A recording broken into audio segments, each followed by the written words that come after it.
All right, well, it's great to be here. I'm going to tell you a little bit about how I will go about creating a marketing plan and some of the things that you may not think about up front. But my background, I have about 18 years in marketing and communications experience, worked in, you can't hear, worked in the corporate marketing world for at least a dozen of those years. A lot of my experience is in the medical device industry. My company, well, and also I should mention, I've done other industry work with agriculture has been one that's been kind of comes to me more often, and some of the small business for websites a lot of times. My marketing services, or what I offer, is branding. So anything from a complete identity, meaning not just a logo, but the logo throughout your website, throughout your print materials, any e-communications, all of that packaged together as a look that's really a brand that won't be forgotten. And then I work for print individual. People hire me for brochures and just a single website, single brochure stuff too. That's usually a larger company that already has a brand. Target. You always want to target where your message is going to, because that's going to tell you what your message should be. So planning and project management is also a service that I provide.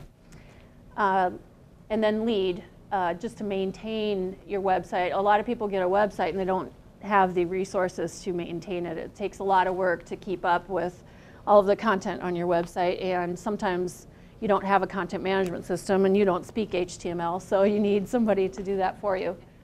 And even in the smaller sense, advertising in local newspapers, you got to manage that insertion and manage the artwork that's going in for each publication. This is an example of a brand identity that was on Evident Marketing's plate this summer. Here's some websites that we've done design on. Responsive websites where the design changes when you go down to a tablet or phone size. And another brand identity for a restaurant that we did. So, do you have a marketing plan? Do you have 2 or more of the following? A website and business cards, a website, business cards, brochure, an ad insertion? Not a plan. And I'm going to tell you why. The planning aspect of it is helping to identify who you're going to be talking to, and not just throwing out stuff randomly and hoping they find you. Like, where's Waldo? So a strategy for meeting business objectives. You need it to be specific and actionable, and start with your financial goals, because if you know where you want to be by the end of the year, your growth, you know how you're going to get there. You have to consider, of all the audience that I could have, which one's going to get me that growth. And if you don't start there, you're not going to know who you want to really target, because you can't get everyone. You need to be more specific. And with the target audience, you need to consider their preferences. There's demographics or psychographics or all kinds of ways to look at that. Messages that are intended to drive behavior and meet your financial goals. Because for every client you get, there's a behavior they need to take in order for you to be hired or buy your product if that's what you're selling. And then appropriate use of delivery channels and timing. So you don't want to if you have a turf business, you don't want to waste time trying to sell in the middle of winter because people aren't thinking about it. So don't spend your dollars on advertising then. And then delivery channels as well, because sometimes if your message is simple, it's just for awareness, you're going to maybe want a billboard or a web banner or something. But if your message is full of rationale, of all of the reasons, all the data that helps you be hired or bought, then you're going to need something more in-depth, like a brochure. So if we break it down, a marketing plan is 3 components: the marketing strategy, a communication communication advertising strategy and a channel strategy. So the marketing strategy, you start with a financial objective, like I said. Are you going to grow, maintain? Are you looking for sales volume, revenue, market share? What is it that you're looking for? Or is it branching out into selling your product for one additional reason or use? Then choose your target. Segmentation, like I said, we have to think about what the preferences are of our customer. Maybe are they, I'm just going to do a random Mac user, PC user. Do they like Coke or Pepsi? Are they Ford? Or, you know, everybody has some kind of preferences. And if you're thinking about your customer, I'm sure that you can come up with a couple of preferences that you know that exist in that market. So behavioral objective. So if I want to grow 20% next year, I'm looking for clients to accept my services for specifically brand identities. Is that going to get me there? That's what we need to pinpoint. What behavior is going to get you that? So what you want to do is follow a buying stage model. There's unawareness, where they don't know anything about your company or your product or service. Awareness, where they have heard of you, but they haven't tried you yet, or your product. Evaluation. This is where they've tried it, but they're not really sure they're going to keep hiring you or keep buying your product yet. Acceptance. They've already decided they like your product or service, and they're going to continue using it in some capacity. And then there's loyalty, which is the gold mine, because they start the process again and feed the awareness and the unawareness people by advocating, and they use you very loyal. Okay, and then the belief. What does your customer need to believe in order to act that way? So if they don't know who you are yet and you want them to try your product, you've got to move something with them to make them believe that, and that's going to come in handy as your messaging. This is an example of a belief. This Axe body spray, I think, is a great example of, it's very clear. There's nothing different about their deodorant or body spray, but they went out there aggressively with this marketing that, holy cow, the girls are going to be chasing you down, guys. You do this, you're going to be all over, they'll be all over you. And this guy is jealous in this thing, and all she did was spray a mannequin with it. So this is the belief. They want you to believe that you're going to get girls if you wear this. And it was clear, wasn't it? It's not much to balk at there. Okay, so the communication strategy. We're going to start with the communication objective, and that's going to come off of the behavior. And then we build a belief and a message support off of the key message and an observation that will need to happen. So communications objectives move the buying stages. So we have unawareness. If you have no awareness out there, your objective is to build awareness. And when you're building awareness, that's going to drive certain channels that you want to use. If you have your audiences aware, you want to educate them enough to get them to try it. And if they're in an evaluation stage, you need to differentiate, because whether it's your previous product or your competitive product or service, you need to get them to choose you more often. Then with acceptance, we want to build relationships, keep them using it enough, and maybe get them moved to loyalty. And in loyalty, we want to maintain those relationships and make sure they stay happy, because they are doing work for you without you doing anything. We don't want to be unclear. Whatever you're doing, don't lose them by not being focused on your message and who you're talking to. Okay, so the channel strategy. We're talking about a channel, an audience, and a type of deliverable. And these all, again, relate up to what your goals are with the communication strategy. So if you're building awareness, these are some channels that are going to work better for building awareness. Advertising would be good for that. An e-campaign would be great for that. Some signage builds awareness. Trade shows can build awareness. If you're needing to educate your customers to move them into the evaluation stage, You want maybe to do a workshop. You want to do a video or animation, something that allows you to put a little more depth into it to get them to understand it and be ready to try it. A demo in person if it works for your business, and then maybe a handout too. For differentiating, brochures or sell sheets are great. Websites are really good for that. Some of these cross over different areas, but there's definitely some that should fit in a certain area. Building relationships, social media is really going to handle this area for you, if not personal visits and that kind of stuff. But promo items is a tried and true, you know, whether it works for you or not, debatable, but they're definitely in this category. And then meetings or events. Being at meetings or events or hosting meetings or events make people feel more connected to you. Maintaining relationships, you would think about maybe putting together a savings or rewards program, something that motivates them to keep up what they're doing. Referral programs would be good too, because if you have a client that likes you, the chances are they are going to refer you. So if you give them just a little back, that's going to be an excellent way to keep them there. The other thing with this is the deliverable type. So channels can be like advertising, but you can do outdoor advertising, you can do journal advertising, newspaper advertising, all of those are deliverable types.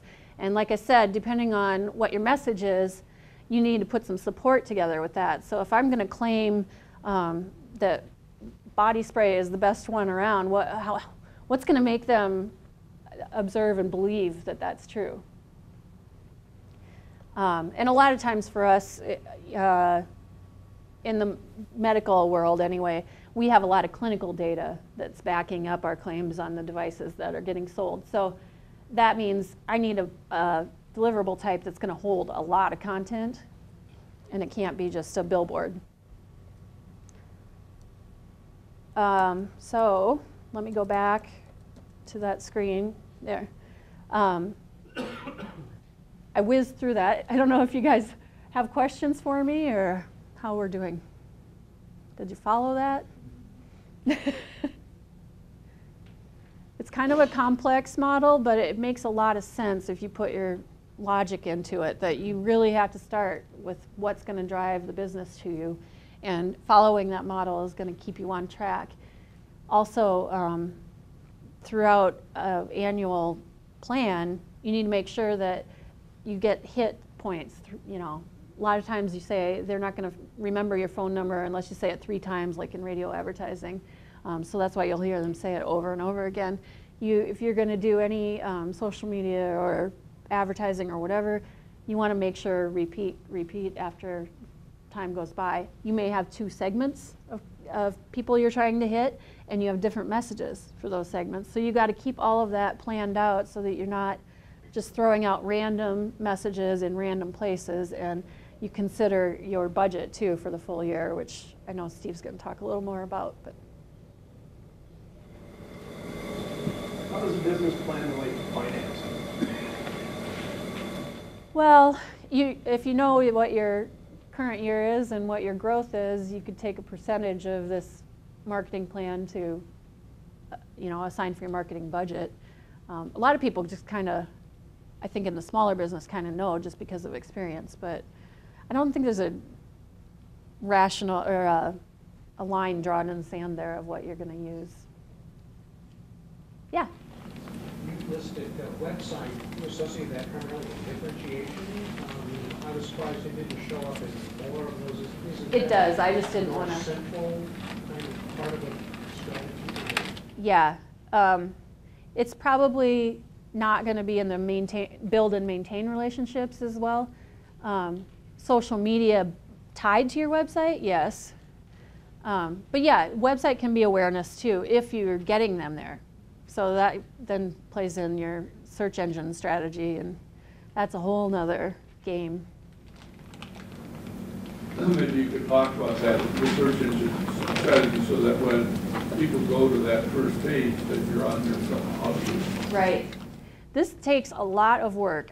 You have to be diligent about content in your site and make sure that whatever your phrases are that are going to bring people would type in to find you are throughout your site, and not just the same phrase, but in different ways. And because Google's their equation for it is, it's very complex. They're gonna notice if you're trying to cheat the system, and you want to make sure also that your coder, your developer, knows what they're doing, because the way you tag things as headers makes a difference to how you come up in searching. Yeah. Given the complexity of SEO, do you have any insight or recommendation about Google AdWords and doing a pay-per-click program for your website?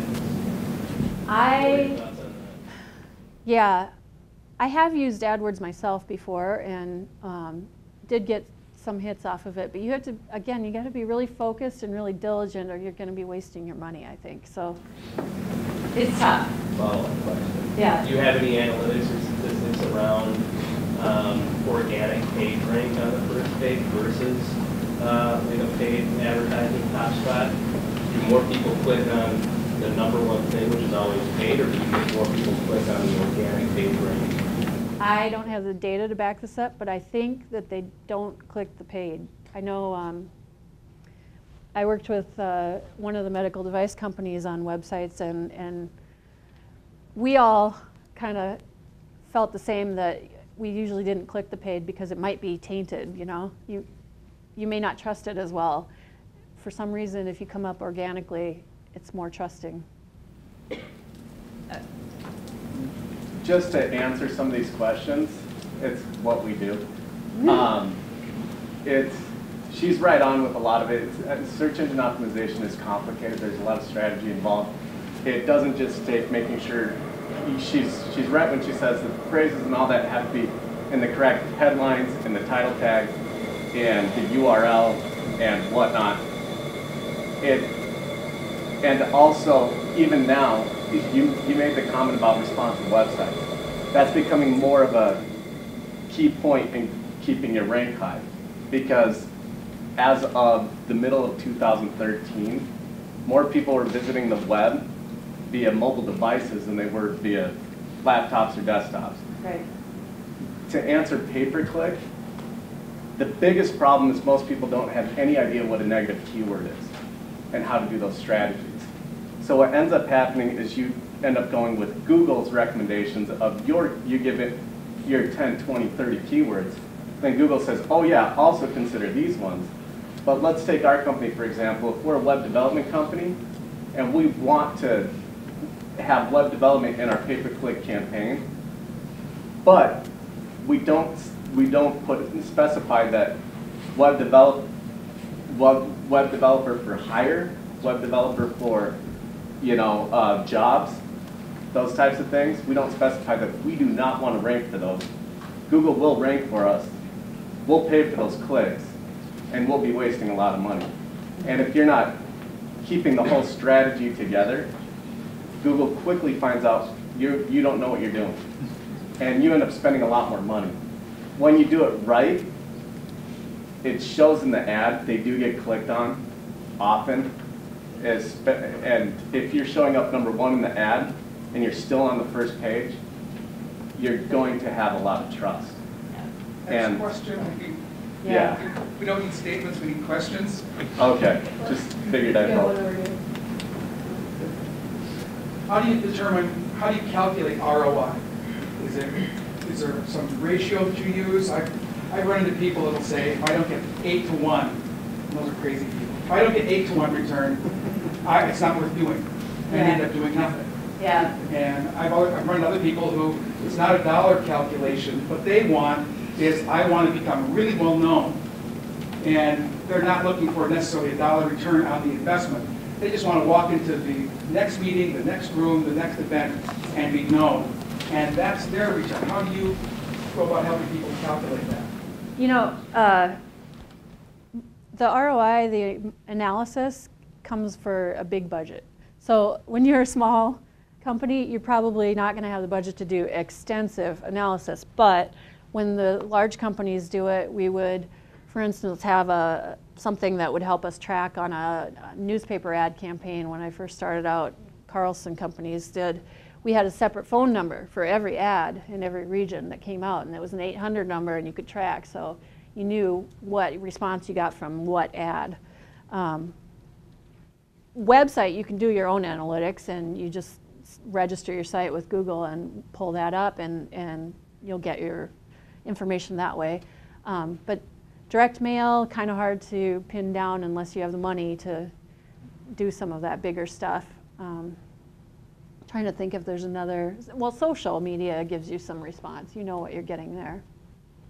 Anything web, email and web. So, and they don't cost as much. There's not, print or distribution costs. So it's more of just keeping your brand up and writing your messaging and a designer.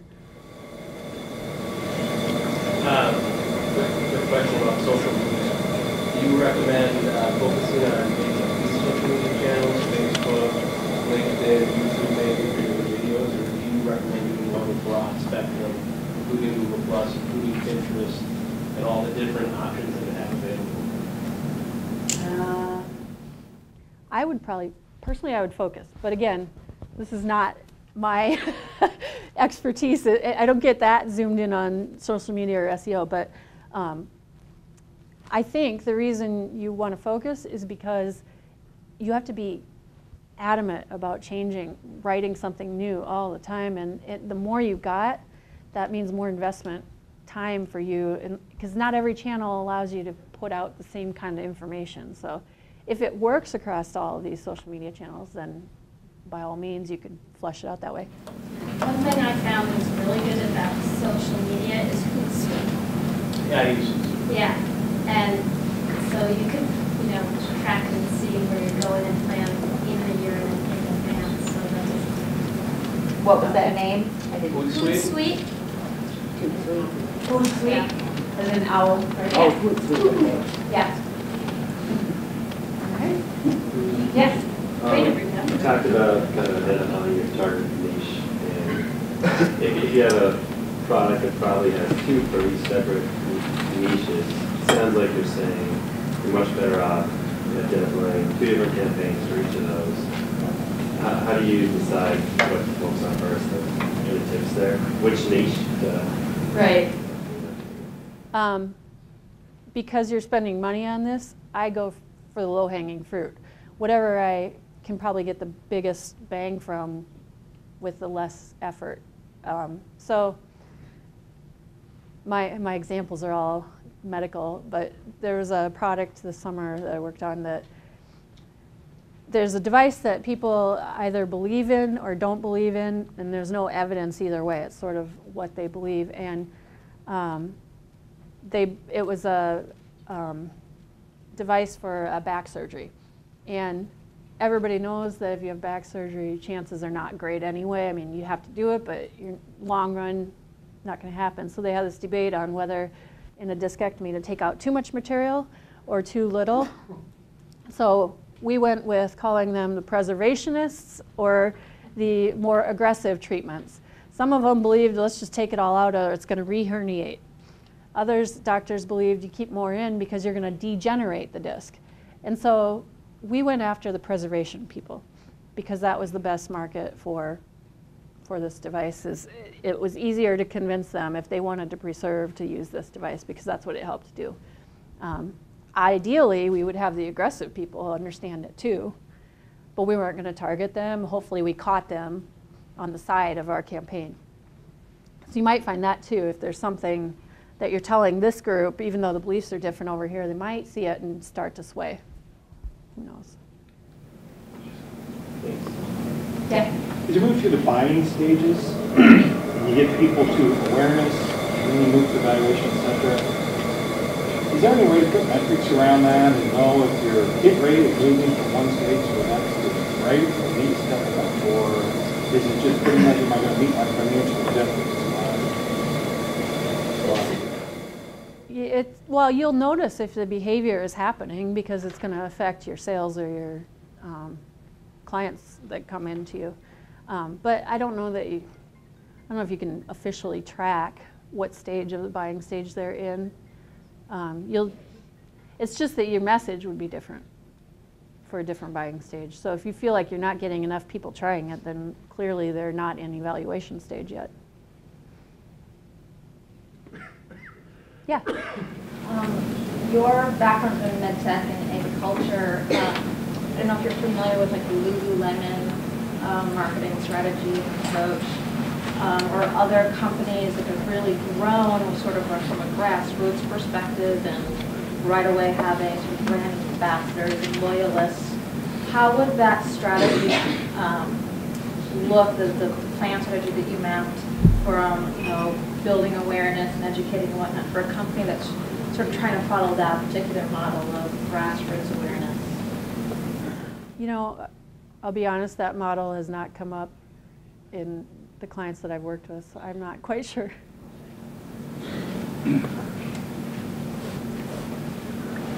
Yeah. Well, maybe a better spin on that question would be, does this apply equally to B2B versus B2C, or are there differences in how you do a marketing plan for those two kinds of businesses? Okay.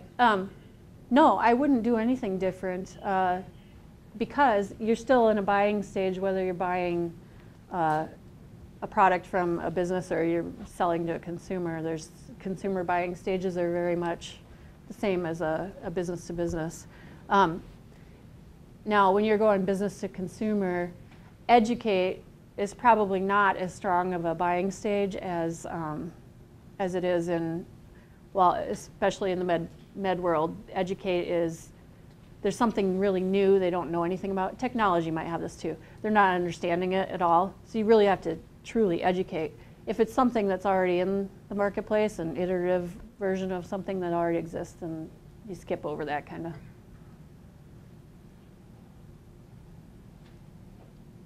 Okay. All right. Thank you very much. Thank you.